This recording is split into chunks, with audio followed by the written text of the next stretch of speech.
Merry Christmas and Happy Holidays, everyone, and welcome to a special edition of Mountain Lake Journal. I'm Tom Halleck. This week, we're sitting down with State Senator Betty Little, who is retiring after a 34-year career in politics, which began in 1986 with the Board of Supervisors in Warren County, and then for nearly 25 years representing the North Country in the New York State Legislature. She was elected first to the Assembly in 1995 and then the State Senate in 2002. Filling the seat held by longtime Senator Ronald Stafford.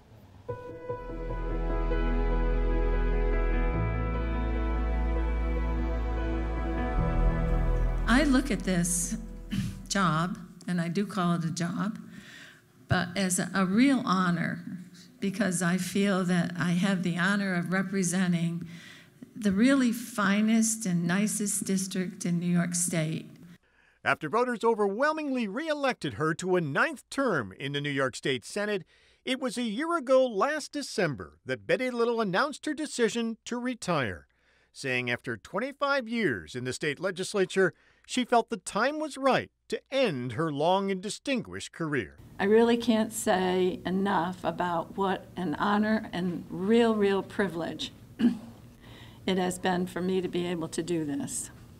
At the start of the legislative session this year, Governor Andrew Cuomo recognized Senator Little during his State of the State. Betty Little will be missed by everyone, myself included. And then, just a few weeks later, when he made a trip to the Adirondacks, the governor thanked Betty Little for her years of public service. We did what no other representatives have done for the North Country in modern history. And she did beautiful work. And that's what public service was supposed to be. You make a sacrifice, you go work in public service, you take time from your family, but you make your community better. And you make this place a better place. And Betty, what you have done for the North Country, no one else could have done. And while the legislative session was disrupted by the coronavirus pandemic this year, lawmakers worked to make sure key bills, like the road salt pilot project signed by the governor a few weeks ago, made it through. And when fellow lawmakers from the North Country who sponsored the bill celebrated its signing just a few weeks ago, they also noted the significance of the day. What an honor it has been to work with our great senator. Senator Betty Little. She took me under her wing when I got into the Assembly and was a mentor to me, and just has meant so much to the North Country and to all of us here. Thank you so much, Betty, for your service. Thank you.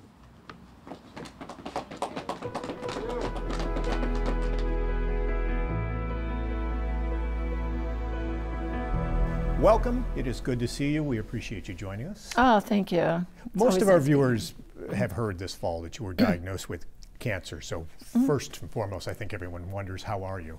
I'm doing well, actually, very well. I had the radiation treatment. I had a couple complications, but it's all good now and everything's fine. So, and I'm doing some tests coming up next week in regard to whether this is genetic or not. I have 2 daughters and granddaughters and all, so I thought that would be a good idea to do that, but worked out really well. And why did you decide to share this and go public with your diagnosis and what you were going through? Well, I wasn't going to. I was very hesitant to even tell my kids until I knew exactly what I was diagnosed with and when it was going to take place and what I was going to process was going to be. But I think as we got into it, and my daughter, who was going with me for everything, said, "Mom, you ought to think about doing something." And actually, first time I went to the surgeon, I said, I don't want anybody to know this. And he said, "Okay, well, that's all right. It's your privilege." Said, "But, it doesn't hurt. You might be helping people by..." So that was the first seed. Second one was my daughter. So I thought, well, maybe, and who am I to not want to tell people, and why am I not wanting I didn't want the attention, basically. And and I did get wonderful attention and cards and everything else, and it really was nice and heartwarming. But so we did a little statement, and then I was getting my hair cut, and I read it to the hairdresser while she was cutting my hair. I said, "So what do you think?" And she said, "Someone is going to go to the phone and make an appointment." And I said, "Well, maybe. Yeah, it's a good idea." So we went through with it, and we announced it and made the statement, and we did an interview with Mark Mulholland, whose wife had died of breast cancer at 37, which is a lot different than 80 years old, so there's no comparison. And Mark is a newsman down in the Albany area, well known. And actually, Andrea Stewart Cousins, the majority leader, called me the next morning because she had heard it, and we've always been friends in the Senate.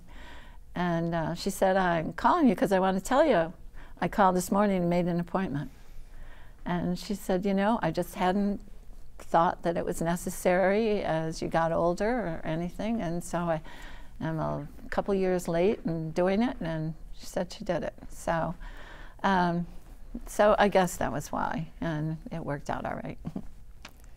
You didn't have to run for re-election this year, so you didn't have to deal with that at the same time, have a campaign going on. But has it been difficult to, over the past few months, to keep working while all of this was going on? No, because everything's virtual. I haven't been back to Albany since March 9th. So it's unusual. What an unusual year to have for your last year. It's just been mind-boggling. When you announced a year ago that you were planning to retire, you of course had no idea what this final year was going to be like. No.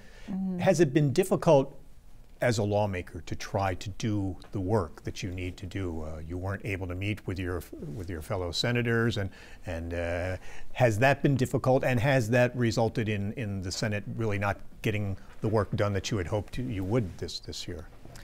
Yeah, I think it has had an effect on it. You know, we're not down there, we're not seeing each other or anyone. A lot of Zoom calls, and you can talk on those, and you can listen and all. And I've always relied on the telephone. I think throughout all my years in the legislature, my best tool to work with was the telephone. Call people up, ask them the questions, solve the problem, or get the information you needed. I do find collaboration and coordination is difficult because you're not seeing each other and you're not all talking all the time.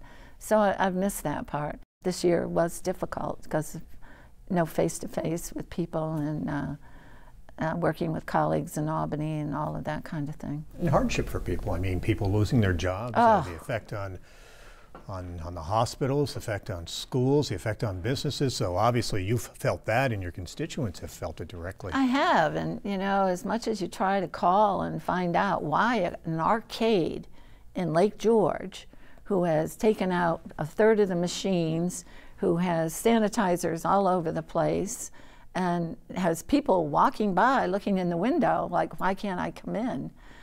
Can't be open, and casinos are open. It's just unfair, and like the guy said, I haven't made a nickel since February, and we have 2 of them in Lake George. So, and they had lots of people walking the streets. Lake George had a busy summer, just like Lake Placid. People looking for some place to go and do things, and so many businesses. The big boats on Lake George, they have a capacity of 300 on the St. Sacrament, and yet she could have 150 people for dinner, but they could not have a wedding or a gathering of 150 people on the boat for dinner. So there's just a lot of things, because this was done so quickly and everybody's trying to do the best they can, but there's not a lot of there's a lot of inequity in the whole thing. And we get hit with a lot of the way things are happening in New York City, so we'll blanket the whole state with these restrictions. So I think the governor, as it went along, got more into the regions and trying to isolate some of the areas that were doing well. But we continue to get these spikes, and I think it's better. I think they've found out how to treat people who have COVID and get them better, and people are getting better after having it. But You know, we need to get to the point where we can get back to what's going to be our new normal. And I do think that things will change. I think there'll be a lot more virtual things and fewer large gatherings, all that, you know, for a while at least. Is it disappointing for you with so much up in the air that this is the year you're leaving? There's so many things you can't do anything about, and that's frustrating. Yeah. You know, you can make calls, you can make the case, you can call again, but you haven't solved it. So it's very difficult. You're certainly not leaving public service. You have been appointed to the ORDA board now. That's been near and dear to your heart for many years. Yes. Yeah. Lake Placid and ORDA and the Olympic venues. The state has pumped a lot of money in the past few years into ORDA, $250 million. And Absolutely. so that's, with the 2023 World University Games coming up, that's encouraging for you to see how well Lake Placid is doing. We really are. And, you know, we've called ourselves the sports capital of the world and of the country, for sure, the winter sports capital. But when you talk about having the 1932 and 1980 Olympics, that's historic. But you can't remain historic. And the biggest thing that I had concern about is the Olympic Training Center is in Lake Placid. There's only 2 of them in the country. They have an operating budget of multiple millions of dollars a year. It's like between $2 and $3 million a year for the athletes that come there and for what they do and how they operate and the people they employ. But they're not going to come if the training facilities are not top level, if they're not what they're going to see when they go to a World Cup. They can't train on one type of facility and then move to the next one with the same skill. So we needed to have the venues really updated, and it's beyond what I could have imagined. And with the improvements at Whiteface, with the Cliffside Coaster now, Yeah. other attractions that bring in the tourist really year-round. Yeah, I did the coaster. You did? I did, yeah. The order board went and had a tour, and so it was like the Friday before my 80th birthday, and everybody's trying to decide if they were going to do it, and I said, well, I've been thinking of something I could do for my 80th birthday, so I'm doing it. But it was fun. So, but all of these things will attract people. It's the economic engine, as is Gore Mountain, to the Warren County area and southern Essex County, and you know, they're doing really, really well. The ice arenas are going to be improved. There's so much taking place right now, and it's exciting. And I'm grateful to the governor for joining us and supporting these games that they're coming here. And I'm glad I'm going to be able to continue to do this, because I've seen the games, I've traveled, and I think everybody's going to be very happy with them, and New York State will be very proud of hosting them. You mentioned the governor, working with the governor. You have worked well with Governor Cuomo over the past decade. You've said before that he has helped do a lot in the North Country. He has, but the way we started working together was on shared services. I've always felt, and you know, not everyone agrees with me, but that less government is better, and that, you know, really, as much as people like their village, you can do without them, and you can have less taxes, but you have fewer jobs. And at one time, when I first got elected, the biggest employer in the Adirondacks and the North Country was government. And so the governor had an idea when he was in the Attorney General's office about doing this, and I sponsored the bill. Just in the last couple of years, we had 3 villages dissolve, you know, in Keysville, Salem, and Port Henry. We still have Keysville, Salem, and Port Henry. They just don't have a government structure. So they don't disappear. As you look over your 25 years, last 18 in the Senate, what are your proudest accomplishments? Helping people. You know, we did a lot of legislation on invasive species, 5 constitutional amendments. The land bank is probably the most significant one that could help us improve our roads and widen our roads and do a lot of things that we need to do, and Forest Reserve was in the way of that. So with the land bank, you can take land from that bank, and it makes it easier for them to get critical projects done. Yeah, it actually says that every road can be 59.5 feet wide. Our roads in the Adirondacks are not all 59.5 feet wide. Look at the Cascade Road, and that needs repair, and that needs major repair, and everything on the land side is forest preserve, just about. So you could go into the forest preserve in order to make that road safer, if you needed to. And that's got to be a monumental, major project that's hopefully reaching priority status if we ever get infrastructure money from the federal government. And speaking of infrastructure, that cell phones in particular have been such an important issue for you, improving cell phone coverage throughout the Adirondacks, but in particular along the Northway where we saw the tragedy 20 years ago. The gentleman lost his life, had a cell phone but couldn't get a signal. Right, and when we first started this, they would talk like, everybody doesn't need a cell phone, so what if you can't talk on your cell phone? That's not what it's all about. It's about the health, the safety, and the economy of our area. So we cannot be without it. It's a necessity, and it has to be subsidized. So improving cell service and broadband. It's a necessity. It has to happen. Is there anything on your wish list that remains there, that after you retire from the Senate you wish you could have gotten to, you wish you could have gotten it passed, but it just never happened? Well, I wish we could have taller cell towers. I mean, you can make them look like a tree, or you can not look at them, look in the other direction, but to say that you can't have tall cell towers within the Adirondack Park because it spoils the view of the hiker.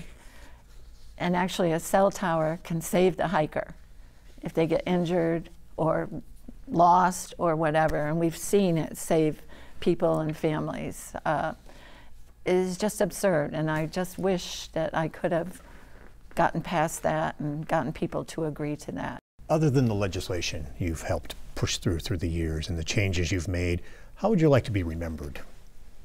I think just as somebody who tried hard to help people out, and you know, we've had a lot of successes and people will be happy.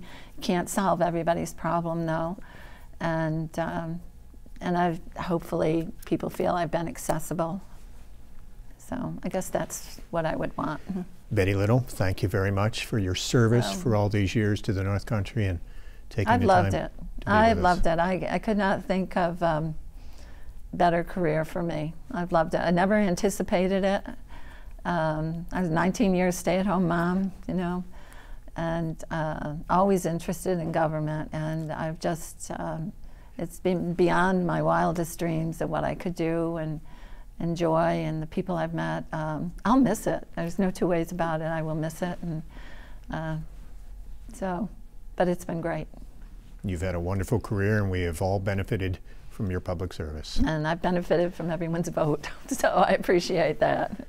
Thank you. Thank you.